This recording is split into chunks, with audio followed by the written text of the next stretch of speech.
flap, pustule, jowls, nugget, gurgle, smear, bulbous, pork. If you hear certain words on the job site, baloney, work can be uncomfortable. tender. So at least get work gear that's comfortable. Timberland Pro work shirts, pants, and boots. Head to toe, Timberland Pro. Not uncomfortable. Moist. Are you still the head coach? No. College sports sometimes can be just bizarre. Penny Hardaway wants to coach that team. One and done was bad. We like that rule when the players play at other places. The ones that leave after 1 year are the ones that can leave out of high school. Aaron Judge said I told him he'd look good in pinstripes. You tamper! When you go to extra innings, you start with a runner on second. Somebody ought to be drug tested for coming up with this idea. Panic attacks, you have one, you're susceptible to another one. I know a lot of people ashamed to talk about it. And everybody's going through something. Everybody has things that you can't see. What you see may change your perception of any sporting event. Get this, shoot this.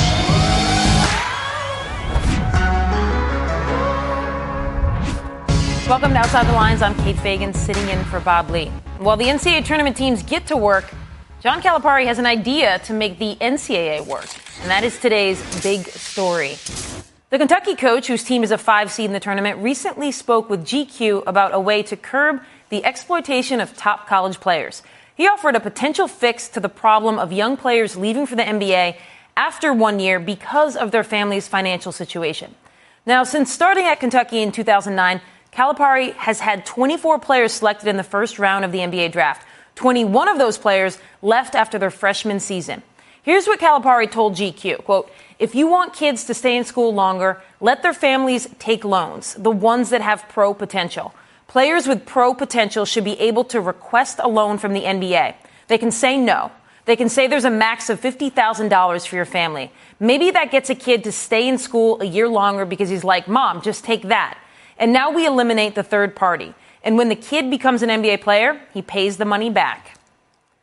Also in the Calipari universe, his previous school, Memphis, is in a transition moment, as the front runner for the head gig is reportedly Penny Hardaway, who has his jersey retired by the school. He currently coaches Memphis East High School and, not coincidentally, has on his roster the #1 high school prospect. Questions abound. Would hiring Hardaway be a Hail Mary or savvy move?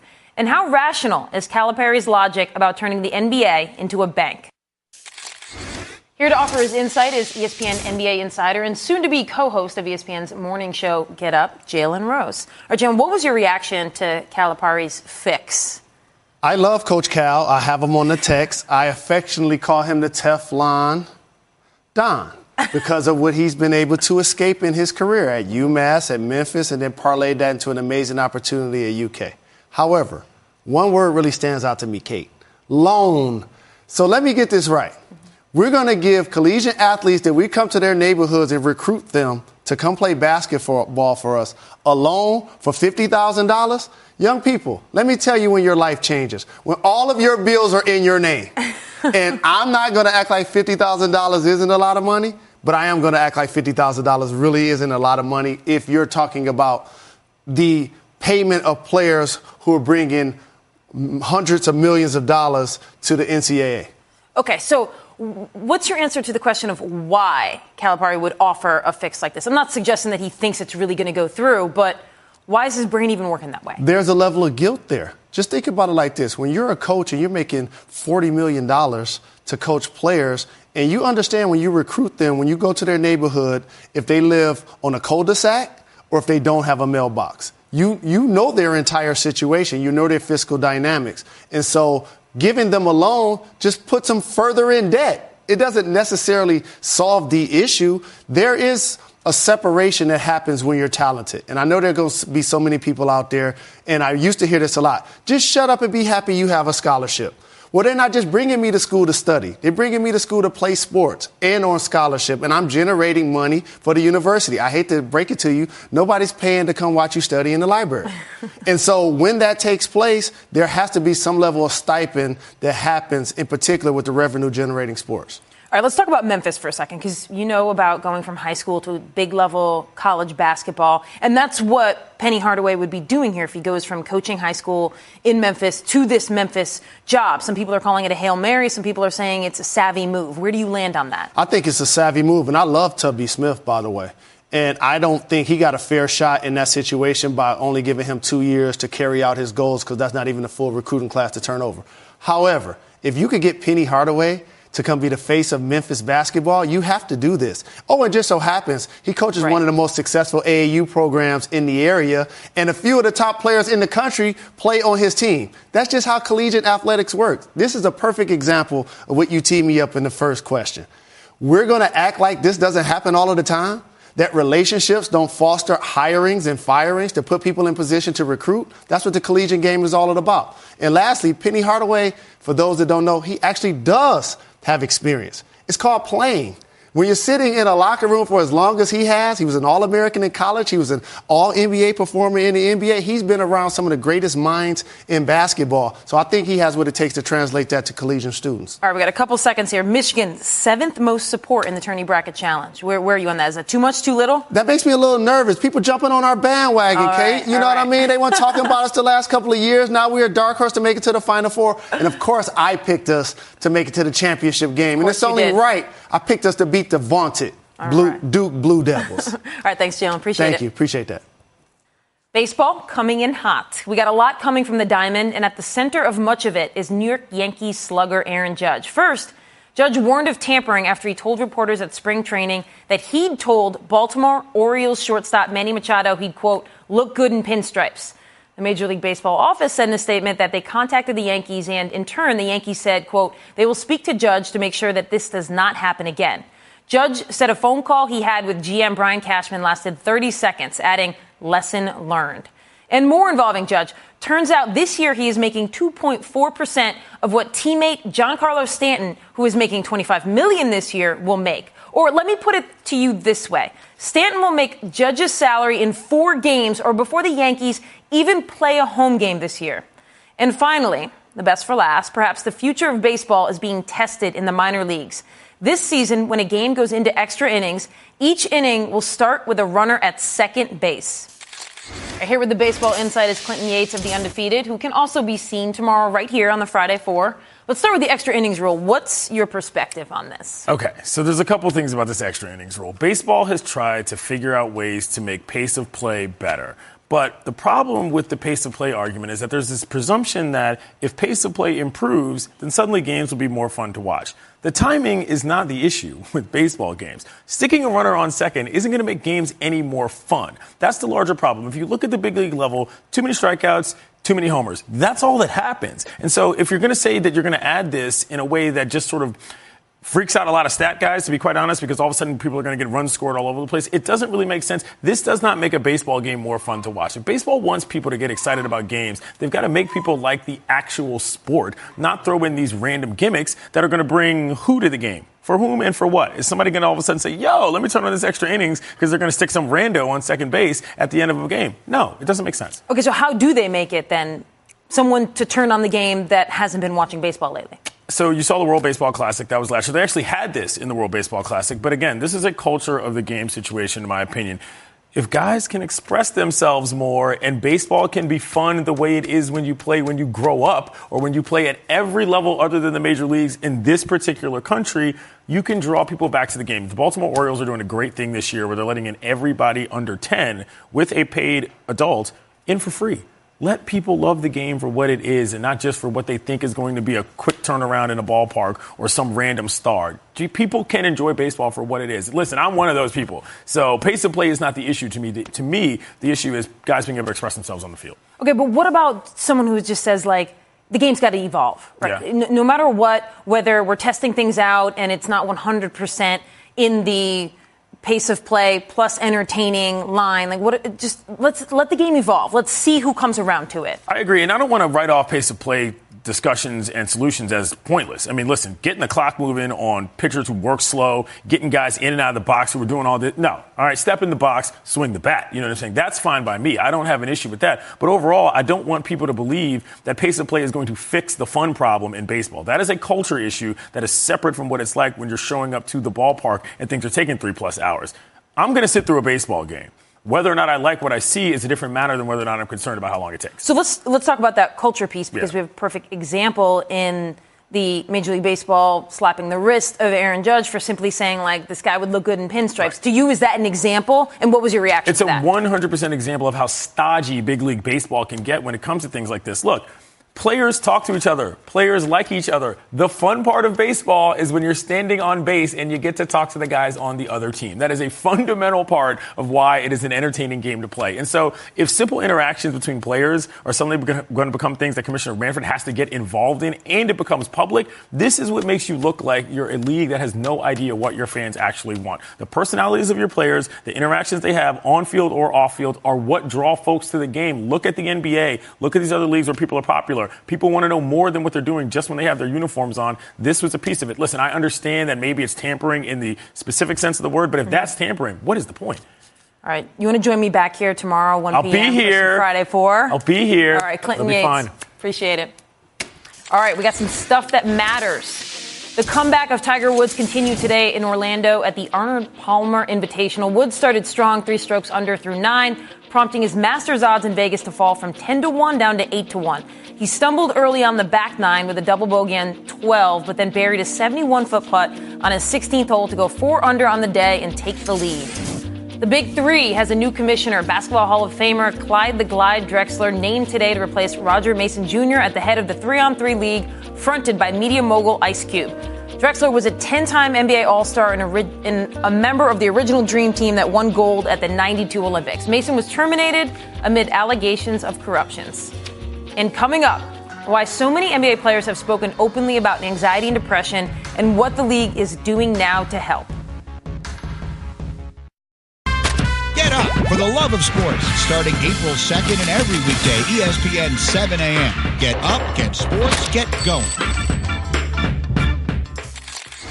An update from the Larry Nassar Michigan State scandal. On Wednesday, the Michigan Senate passed bills that retroactively give survivors of Nassar's abuse more time to sue. The bill received pushback from a number of institutions, including universities, businesses, and the Roman Catholic Church, all of which were concerned about the implications of facing lawsuits over an unknown number of old claims. Michigan State released the following statement, quote, "We share the Senate's concern for making sure nothing like these crimes committed by Larry Nassar ever happens again.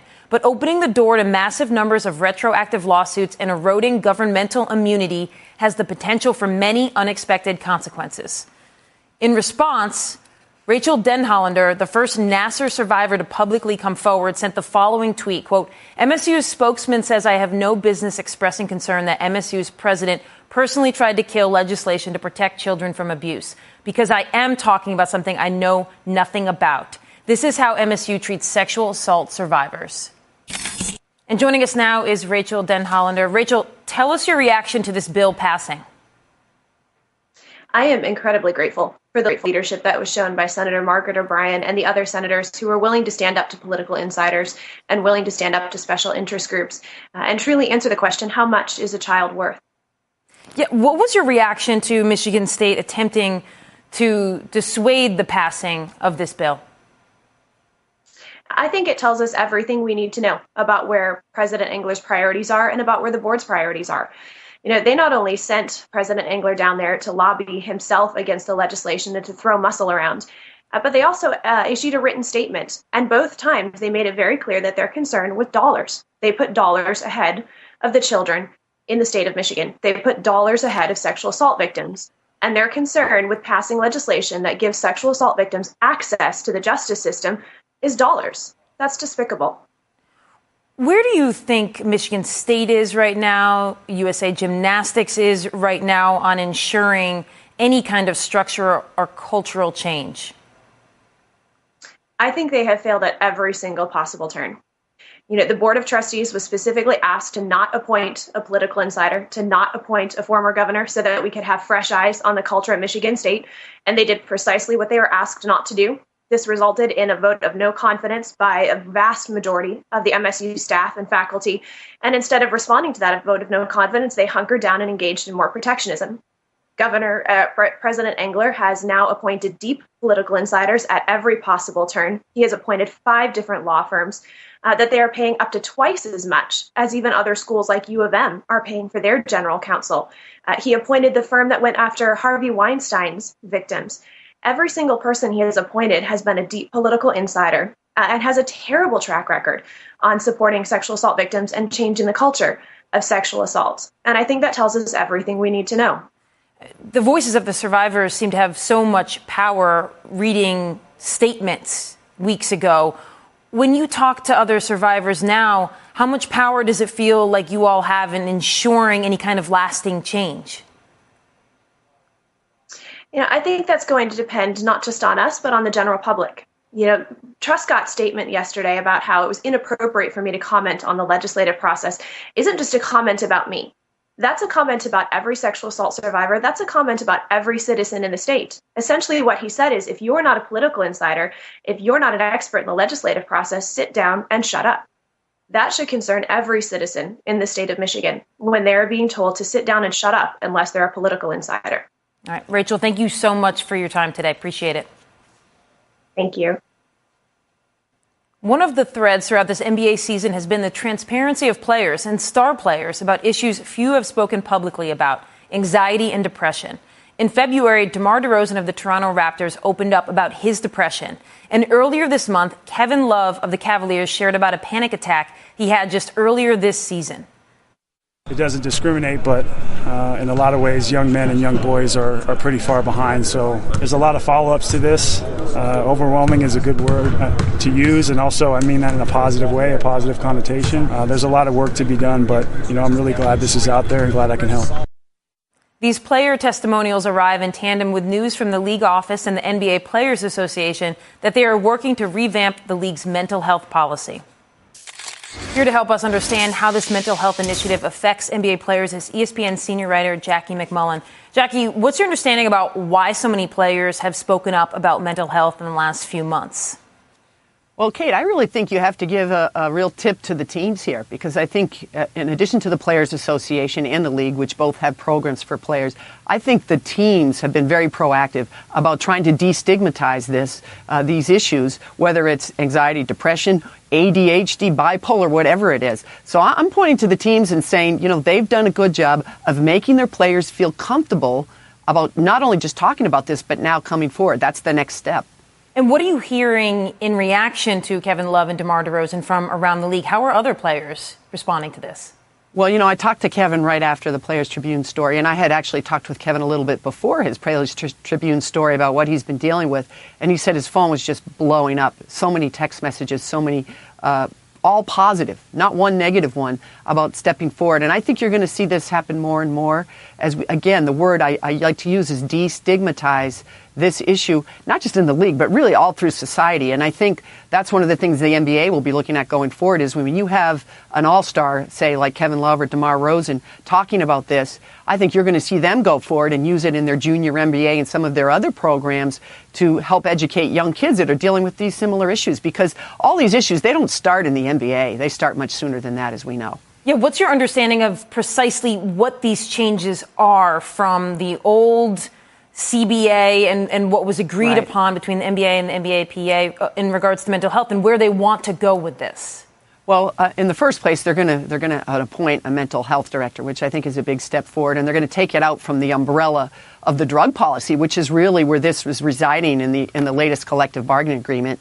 And this isn't a knee-jerk reaction either by the union or the league to what DeMar and what Kevin Love have been saying. This is something they've been working on for well over a year, but I think there is a little more urgency now because it's in the public eye. So I think the questions I have is, how do you preserve confidentiality for the player, which I think is, when I talk to these players that are dealing with this, that's a big, big issue for some of them.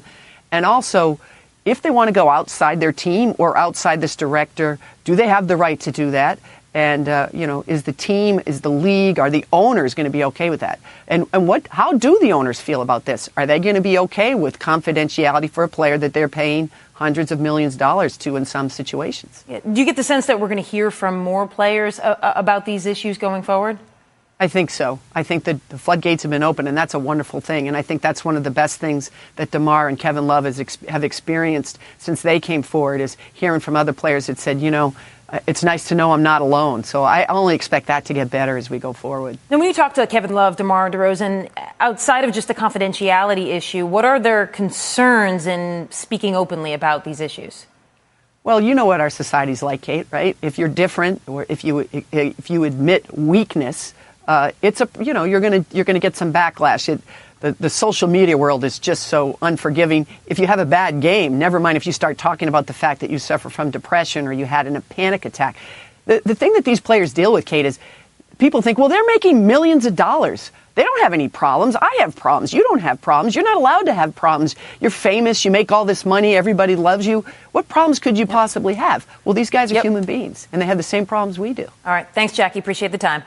Okay, Kate. All right, coming up, we have a way to undermine some standard sports cliches. That's next.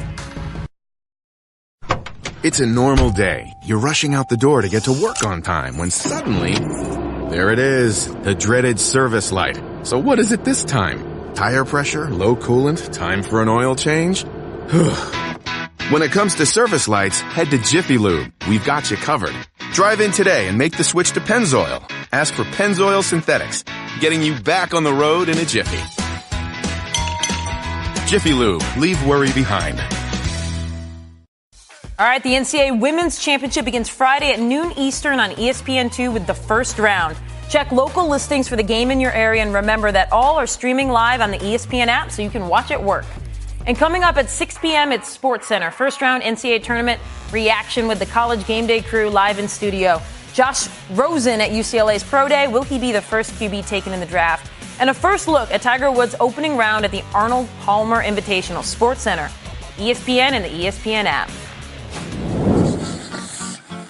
All right, let's get right to this. The NBA should let the top seeds pick their first-round playoff opponents. Now, this is not my idea. This structure actually already exists in the professional sports world. The Southern Professional Hockey League instituted the Challenge Round. The top 3 seeds select their opponents from seeds 5 through 8, with the top seed getting first pick of opponent.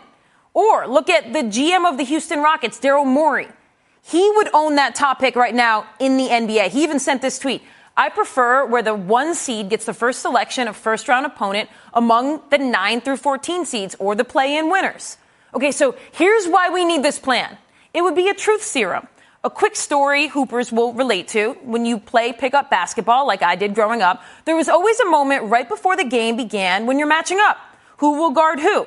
Inevitably, the guys on the other team would decide who on their team would match up with me, the girl. Now, this was always an awkward moment for the dude because he just realized his team thought he was the worst defender. Of course, then he set about proving them wrong for the entire game, denying the passing lanes, playing much tougher D than any of his teammates. So here's my point.